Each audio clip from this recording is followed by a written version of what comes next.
As we enter the new year, we want to make sure we bring you our favorite stories from 2024. Welcome to the episode. Sit back, relax, and enjoy. Unless you have differing political views, it's about to get a little weird. This is Second Take. Explore the beauty of Namibia with our car rentals. From wide open spaces to the plains of Namibia's national parks, enjoy the freedom of the open road. Go anywhere you want, whenever you want. We've got you covered, even in the most remote locations. Visit our website and see what we have to offer.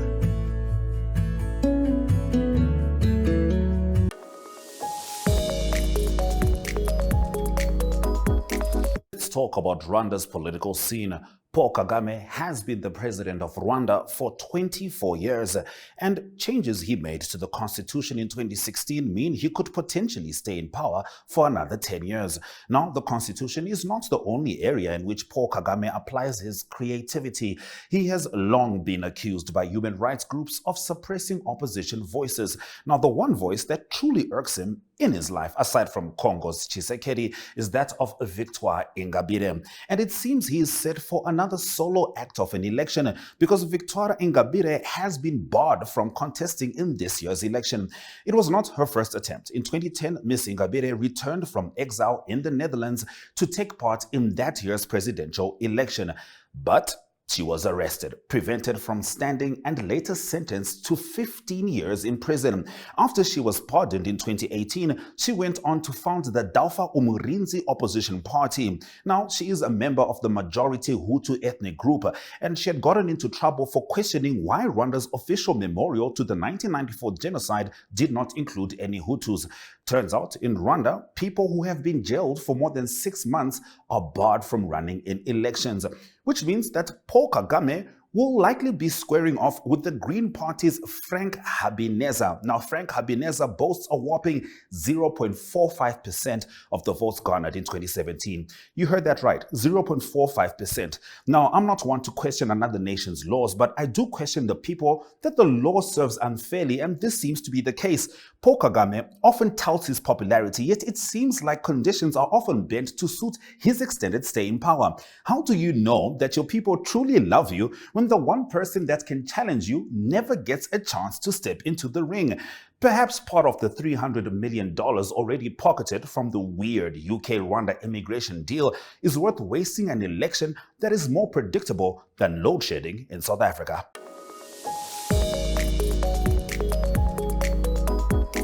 DA leader John Steenhuisen started as an ordinary Democratic Party predecessor to the Democratic Alliance activist before he became a branch member. Now, at the age of 22 in 1999, Steenhuisen was elected to the then Durban City Council as the DP councillor for Durban North.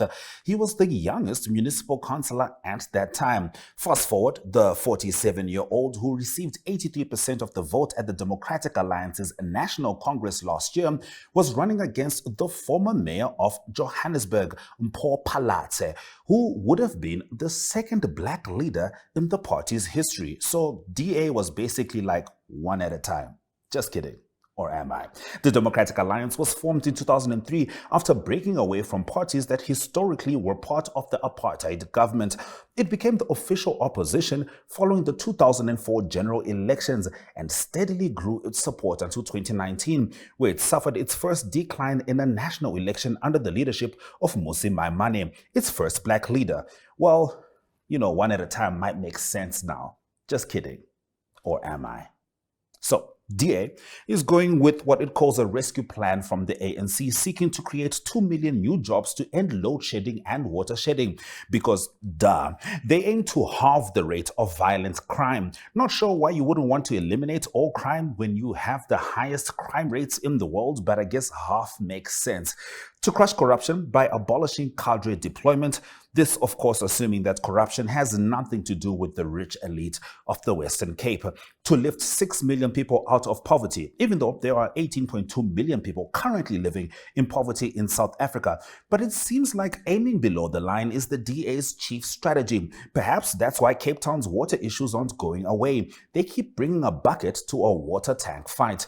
The DA also wants quality healthcare for all, especially considering considering the constant pain in the DA's chest, Julius Malema and the EFF. During the 2021 elections, the ruling ANC fell below the 50% threshold for the first time in democratic history. The DA won 20% of the vote compared to 24.6% 5 years before, losing votes to EFF. So it makes sense that Steinhuisen said that it is time to unite to defeat Julius Malema, even though Malema is not ruling the nation and does not have the number that DA has. You know who has more numbers? The ANC. And DA said as recently as March that they would not rule out a coalition with the ruling party. His mixed messaging locally has not been present, though, when it comes to their international policy, because as South Africa takes Israel to court for alleged genocide, the DA remains in support of Israel, which makes things tricky because Israel was in support of apartheid and Nelson Mandela himself was an advocate for the freedom of Palestine.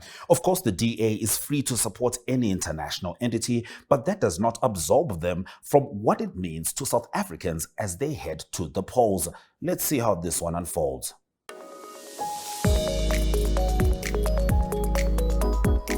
Let's get into it. President of Kenya, William Ruto, ever the thrifty traveler, claims his recent jaunt to the United States was a budget-friendly affair, costing taxpayers a mere Kenyan shillings of 10 million. The secret to his savings, a little help from some anonymous friends of Kenya who clearly have a fondness for subsidizing presidential jet setting. At the annual national prayer breakfast at the Safari Park Hotel in Nairobi, Ruto, with a wink and a nod, dismissed rumors that he splurged 200 million shillings on the trip.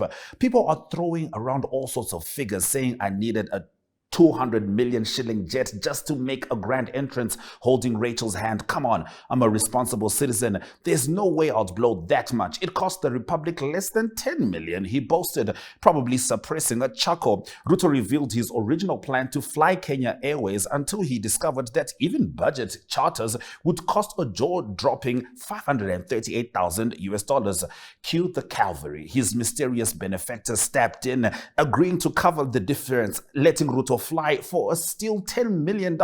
Critics like opposition leader Kalonzo Musyoka weren't buying Ruto's bargain tale. Musyoka slammed the president's supposed thriftiness, pointing out that 200 million Kenyan shilling isn't exactly chump change. This is pure wastage, Musyoka fumed, perhaps wondering where his invite from the Friends of Kenya went.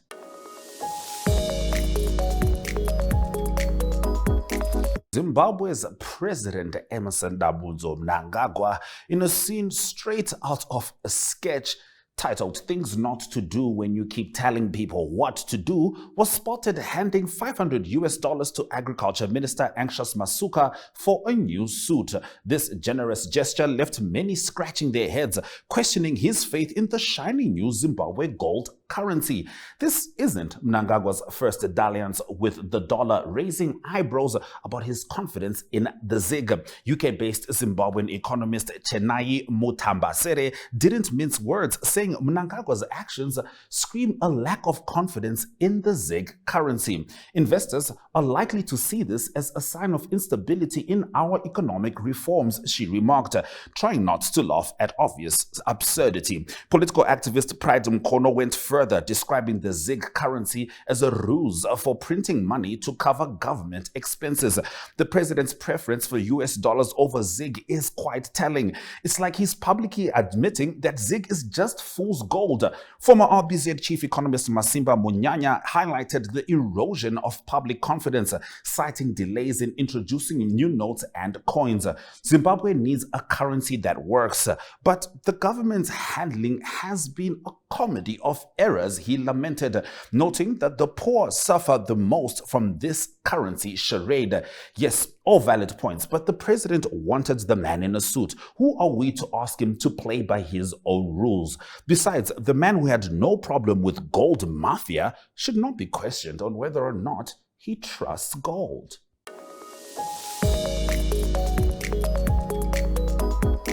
President Hakainde Hichilema has issued a stern warning to former President Edgar Lungu, saying, if you break the law, you find yourself behind bars. Here he is in his own words. I'm expecting each and every one of them to be arrested. You can't claim to do that in the name of supporting HH. Akonamani. I hear people talk about immunity. Why are you talking about immunity? The immunity of the head of state is only relevant during the time they are in the presidency. The crimes they commit outside the presidency is not covered by that immunity. That's the law. If the police are failing, I'll use the army. So, apparently, Lungu has been making uninvited guest appearances in markets, instigating rival groups to clash like a political party crasher. Addressing the issue of Lungu's retirement benefits, Hichilema pointed out that the law is pretty straightforward. Benefits are only for those genuinely retired from politics. Meanwhile, Zambia's former First Lady Esther Lungu and her daughter Chiyeso Katete have been arrested over the possession of property suspected to be proceeds of crime. The arrests made in Lusaka included another family member, Charles Piri. Now, the state anti-drug agency stated that Esther Lungu failed to give a reasonable explanation for a $1.5 million estate. Edgar Lungu, ever the protective patriarch, declared the family would challenge the charges in court, accusing the government of victimizing his patriotic front party to hinder his political comeback ahead of the 2026 elections. Now, Lungu has been claiming house arrest due to his political activities, although the government denies this. Last September, his wife was arrested over allegations of corruption involving motor vehicles and title deeds, charges she denied. And more recently, she was nabbed for allegedly acquiring luxurious real estate in Lusaka fraudulently. 15 white double-story flats, no less, suspected to be proceeds of crime. Now, Edgar Lungu, after losing the presidency to Hichilema in 2021 and leaving Zambia in a financial quagmire, announced a political comeback last October, prompting the government to withdraw his retirement benefits. Now, Lungu's tenure left the nation heavily indebted and economically fragile. Now, President Hichilema is on a mission to reclaim resources allegedly pilfered through Lungu's administration, though critics argue this anti-corruption drive is politically motivated. And I'm here to ask, is corruption not politically motivated?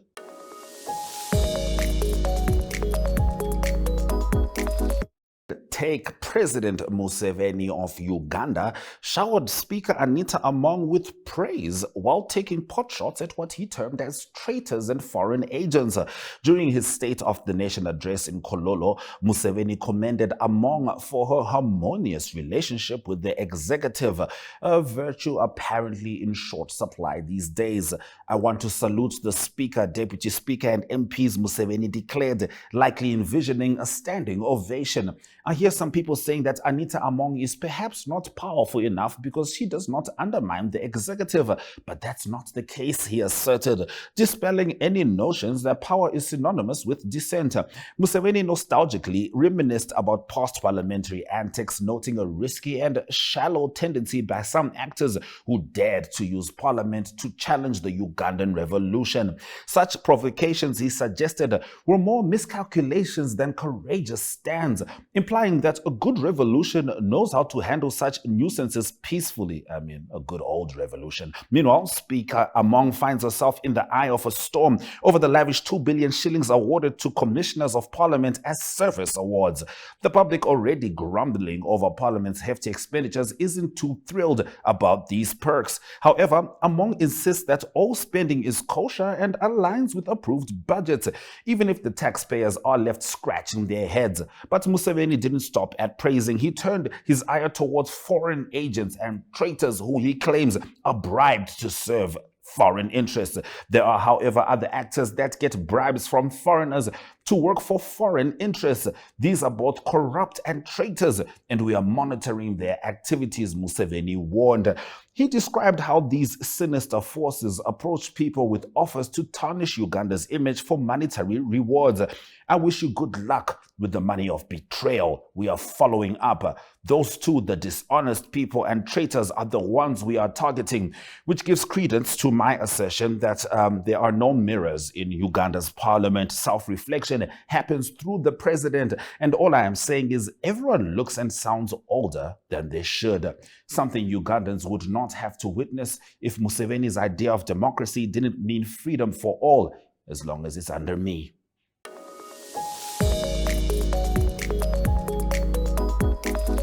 Just days after being shamed into ditching a wildly unpopular financial bill that would have raised taxes, Kenya's government is now backpedaling on another tone-deaf proposal, a pay hike for its already well-paid cabinet and parliament members. President William Ruto, with a sudden flash of awareness, has ordered a review of the proposed salary increases following public outrage, proving that for once he can read a room. The Salaries and Remuneration Commission chairperson has now announced that these salary hikes will be frozen in light of the current realities of the economy. Now, the realities they only just noticed after the public had to take to the streets to point them out. Originally, the SRC had recommended a cushy 2 to 5% pay bump for all state officials, including judges. This sparked backlash as citizens already grappling with skyrocketing living costs questioned the logic of boosting politicians' salaries amidst a purported financial crisis. Understandably, President Ruto, seemingly surprised by the obvious, dropped the tax hike plans after protesters made it clear they couldn't afford any more financial strain.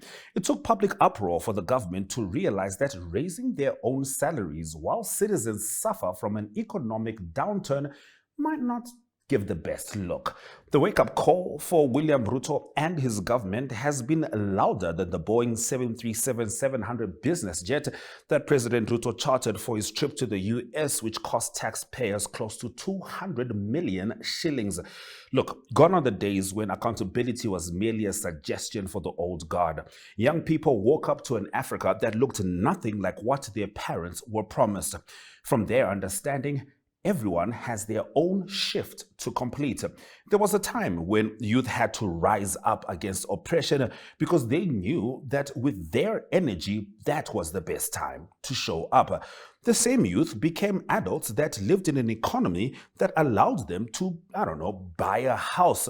So to the modern youth that can't afford one, bad economic decisions aren't just a reflection of the disparity between the classes due to the replication of the colonial system by folks that were meant to abolish it.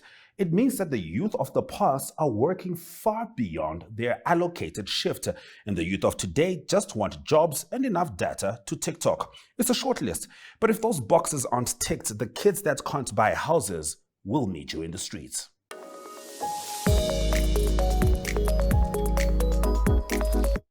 Beloved Zimbabwe, a land where the Constitution is often treated more like a suggestion box than the supreme law of the land.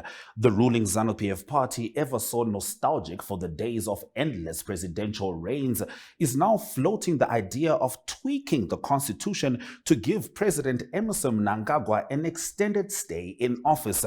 A little legal hurdle like the Constitution says he can't, but that hasn't stopped them before, has it? Mnangagwa, the man who slid into power piggybacked by a coup, conveniently finishing off Robert Mugabe's marathon presidency, has already clocked in 2 terms. At least that's what the Constitution tells us. But what's a constitution to a party that's had its way with the law for decades? Now, Harare province chairperson has suggested that maybe the problem isn't Mnangagwa overstaying his welcome. It's the Constitution for daring to set limits in the first place. So here we are, with some in ZANU-PF arguing that the answer is simple. Just stretch those presidential terms a bit longer, or better yet, scrap the term limits altogether.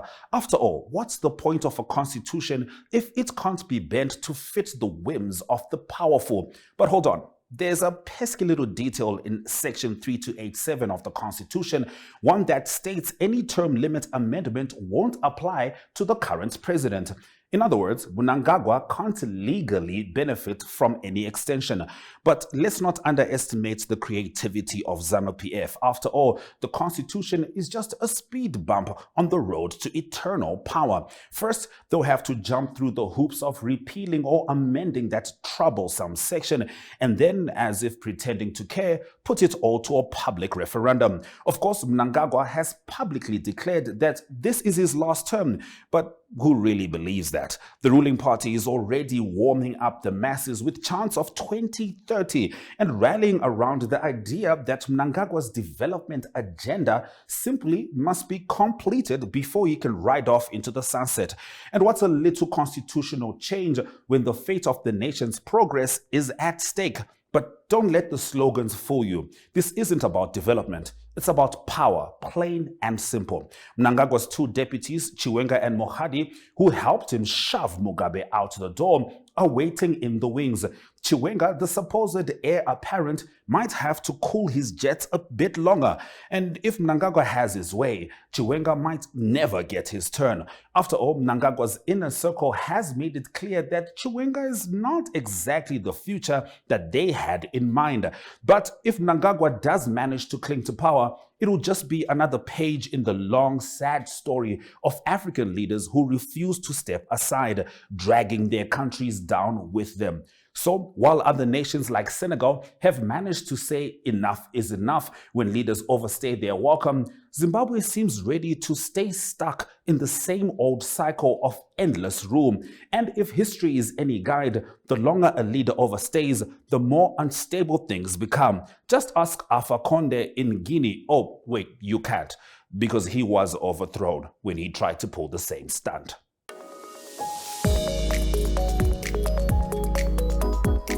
Yoweri Museveni, the man who has mastered the art of eternal incumbency. Now he's found a new conspiracy to pin on his political rivals, alleging that they inflated their votes by 1 million. Yes, the opposition, already smeared, beaten and jailed, somehow managed to magically inflate their numbers under the nose of Museveni's regime.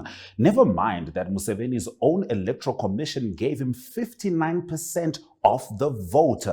The timing of his latest claim, conveniently placed at a Thanksgiving service for a late general, feels as smooth as a well-oiled propaganda machine. If one didn't know better, they'd think Museveni has confused state events with personal rallies. And isn't it rich for Museveni, who sat on his throne for nearly 4 decades, to accuse others of electoral fraud? The man has treated Uganda like his personal game of Monopoly, amending the constitution when the rules no longer suit him. The same electoral system he keeps in his back pocket is now suddenly a victim of negligence. But of course, the lapses of his electoral agents conveniently resulted in Bobi Wine, who has the audacity to challenge the autocrat, gaining votes. But what's more intriguing is Museveni's newfound reliance on evidence, which naturally he hasn't shown to anyone. Surely it must be hiding in the same vault where the evidence of every other opposition crime or lack thereof remains stashed. Meanwhile, the police continue their side job as Museveni's personal security detail, ensuring Bobi Wine and his supporters are reminded of their place. The police, that noble institution, have certainly made a name for themselves. What's a peaceful protest without a few heads cracked, a few bones broken? And when Bobi Wine finds himself once again in the hospital, perhaps he should be thankful he wasn't hit by anything deadlier this time around. A little tear gas in the leg, the regime's way of saying, "We're still watching you, Bobby boy." The real masterstroke of Museveni's regime is convincing the world that he's the victim of an opposition coup while holding the gun, metaphorically, and in Bobi Wine's case, quite literally. It's a tale as old as the regime itself. Cry foul, keep the throne, and call it democracy. Wink.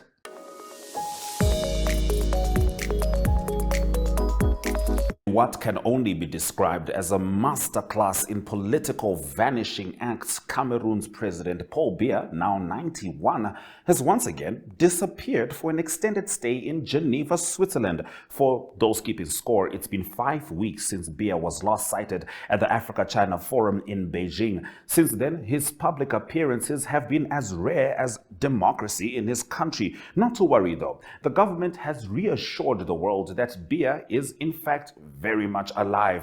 After all, why would anyone think otherwise? Just because he hasn't been seen in over a month and skipped a major international meeting in Paris? Minor details, mate. Cameroon's Territorial Administration Minister Paul Atanganji took time out from his busy schedule of ghost whispering to state that the president is not only alive, but thriving. He's probably somewhere in Geneva enjoying fondue, completely unbothered by the nation he's ruled with an iron grip for 42 years.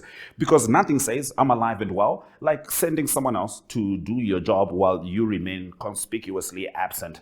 For good measure, G and other senior officials have gone on a countrywide tour to remind everyone that the president's health is impeccable. Paul Biya is so healthy, in fact, that they must tell you repeatedly and again and once more for the people in the back. It's almost as if they think if they say it enough times, we'll forget we haven't actually seen the man. Gregory Mewano, a member of Biya's ruling party, chipped in to help calm the frenzied masses. Our president is clearly alive, he declared on state radio, with all the conviction of someone who hasn't seen their boss in weeks. Mewano also offered the usual checklist of government activity as proof of Biya's aliveness.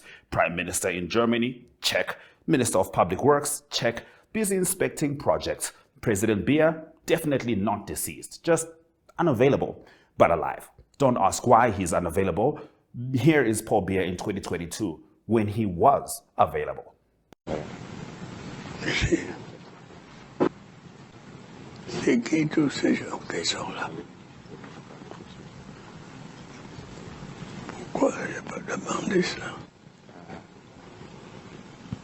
Est-ce qu'il y a des gens importants là? Les ministres qui sont là. Le président Kagame a parlé, il est parti, introduit. Non. Le monsieur vous a introduit. Il y avait un monsieur de groupe qui vous a introduit. Je dois parler maintenant.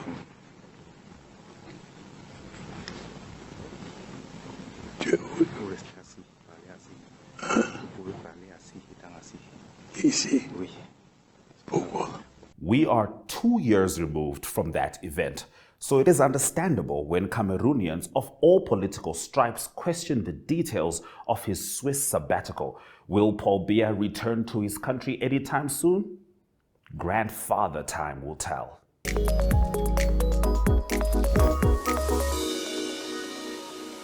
Thank you for staying with Second Take, not just tonight, but throughout the year. We wish you an incredible 2025. May things in your country change for the better. And if your country is already good, please don't go make other countries worse. My name is Ashwyn Mberi. It's been a fantastic year. This one won't need a second take.